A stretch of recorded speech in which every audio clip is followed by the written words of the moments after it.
Lucknow Siya central वक्फ board के पूर्व chairman एवं महिलाओं द्वारा सनकी कहे जाने वाले वसीम रिजवी का महिलाओं ने फूका पुतला।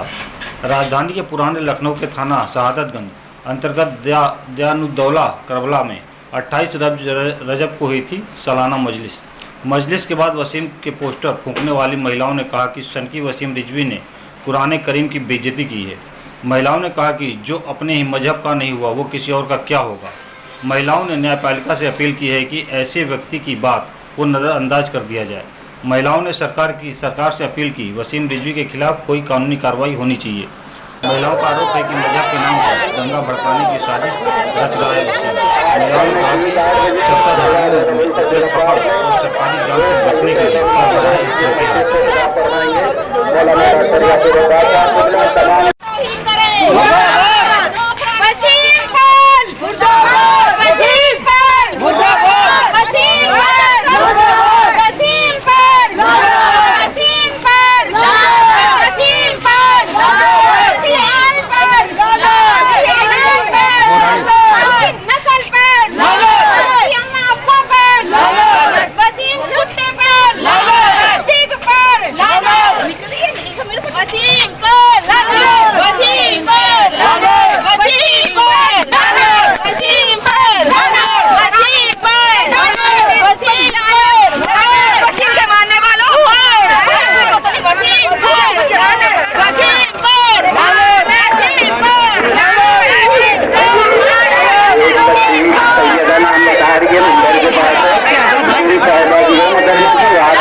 जो अभी कुरान पे जिस तरीके की बात कही गई है, आप लोगों ने जो पुतले फूके हैं या उनके पोस्टर फूके हैं, क्या मामला है और क्यों फूके गए? देखिए, मामला ये है कि जैसे आप लोग आज न्यूज़ में भी देख रहे हैं और हम महिलाओं ने जो यहाँ प्रोटेस्ट किया है, उसकी मेन वजह है कि ये जो वसीम रिजवी कुत्ता है, हम लोग उसको कुत्ता ही कहेंगे, जो अपने मजहब से इतना गिर गया हो, उसको कुत्ते से बदतर उसकी ज़िंदगी हो गई है। लेकिन लीजिए, और इसके बाद जो है सरकारी जाँच जो है, ये सरकारी जाँच से बचने के लिए दंगा भड़काने की कोशिश कर रहा है, हमको बांटने की कोशिश कर रहा है। लेकिन हमारी योगी सरकार और मोदी सरकार से यही अपील है कि इसको भी तुरंत FIR दर्ज करके इसको जो है जेल में डाला जावे, और जितने इसके खिलाफ जांच है उसको जो है एकजुटता के साथ में इसके साथ में जो इसने ये कांड किया है इसको अरेस्ट करके और पब्लिक के सामने इसको पेश किया जाए। और हम लोग ये चाहते हैं अगर ये हमारे सामने आ जाएगा तो हम लोग इसके एक्शन से इतना ज़्यादा प्रभावित है कि इसको न जाने क्या दिल में आता है कि इसके लिए क्या करें। लेकिन हम सिर्फ सरकार के दबाव में आके कुछ नहीं कर पा रहे। लेकिन मेरी सरकार से यही अपील है कि हम एक बनाए रखने के लिए इसको अरेस्ट करना बहुत ज़रूरी है, तो यही डिमांड है मेरी। ठीक है। आज दयानुद्दौला करबला में क्योंकि 28 रजब की मजलिस होती है सालाना, उसके बाद आप लोगों ने जो पोस्टर जलाए हैं वसीम रिजवी के, क्या मामला है, क्यों किया गया है ऐसा और क्या मांग है आपकी? देखिए, बिस्मिल्लाहिर्रहमानिर्रहीम, जैसा कि आपने कहा कि 28 रजब के मौके पर हमारे यहाँ मजलिस होती है, क्योंकि आज सफ़र हुसैन शुरू हुआ और उन्होंने रसूल करीम के मरकज़ को, कब्र को खुदा हाफिज़ कहा और करबला का रुख किया। तो ये एक ऐसा दिन है कि हर मुसलमान के लिए एक बहुत बड़ी नसीहत है कि दीन को बचाने के लिए रसूल की आल और औलाद ने अपने सर को, अपने घर वालों को अहमियत नहीं दी, बल्कि दीन को बचाने की कोशिश की। मौजूदा वक्त में एक पागल हो गया इंसान, सनकी हो गया इंसान, और वक्त का यजीद कहेंगे हम उसको, कि जिसने अभी कुछ दिन पहले मालूम चला है कि उसने एक अपील की है कोर्ट में कि कुरान मजीद के अंदर 26 सूरह ऐसी हैं कि जिनको निकाल दिया जाए। उस मलाऊन को ये नहीं मालूम कि कुरान मजीद में एक ज़ेर ज़बर तो क्या एक नुक्ते का भी रद्दो बदल नहीं हो सकता है, क्योंकि करबला के मैदान में 6 महीने से लेकर के 86 साल के बुज़ुर्ग तक ने अपनी शहादत पेश करके इस कुरान को महफूज कर लिया और अल्लाह के दीन को महफूज कर दिया। अब इसमें रद्दो बदल नहीं हो सकता है किसी भी कीमत पर। तो क्या डिमांड है आपकी? क्या चाहती हैं आप? देखिए, मेरी डिमांड यही है कि इस वक्त के यजीद को और पागल कुत्ते को फ़ौरन बंद किया जाए। ये एक ऐसा भयानक, कोरोना से भी भयानक बीमारी है जो लोगों के बीच सांप्रदायिक झगड़े करवाने का एक बहुत बड़ी साजिश कर रहा है।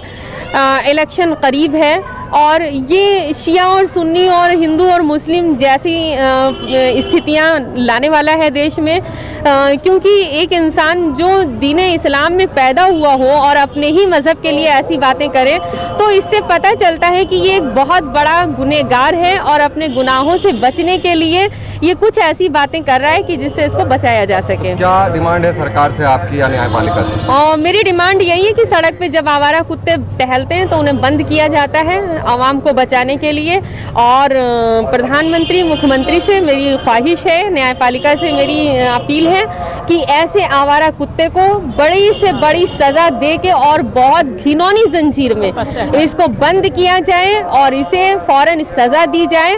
अगर ये नहीं चाहते हैं कि देश में सांप्रदायिक झगड़े हों या लोग जो हैं वो सामूहिक प्रॉब्लम्स से दो चार हों, क्योंकि देश वैसे भी परिस्थितियों से गुजर रहा है, तमाम सारी मुश्किलात सामने हैं और इस वक्त में एक बंदे की वजह से ऐसी बातें हो जाएं और सरकार उस पर ध्यान न दे, कभी कश्मीर पे आवाज़ बुलंद करता है, कभी अज़वाज रसूल के ऊपर। अज़वाज रसूल के लिए कुरान मजीद में लिखा हुआ है कि वो तुम्हारी उम्मत की माएँ हैं। हम पहले हुसैन जैसे तो बन नहीं रहे और हम अज़वाज रसूल तक पहुंचे जा रहे हैं। हमारी क्या हैसियत है? इस तरीके के आदमी को खुला छोड़ना देश में बीमारी पैदा करने जैसा है। बराए मेहरबानी सरकार इसको फौरन और न्यायपालिका इसको कड़ी से कड़ी सज़ा दे, इस पागल आवारा कुत्ते को बंद किया जाए, सनकी मलाउन को।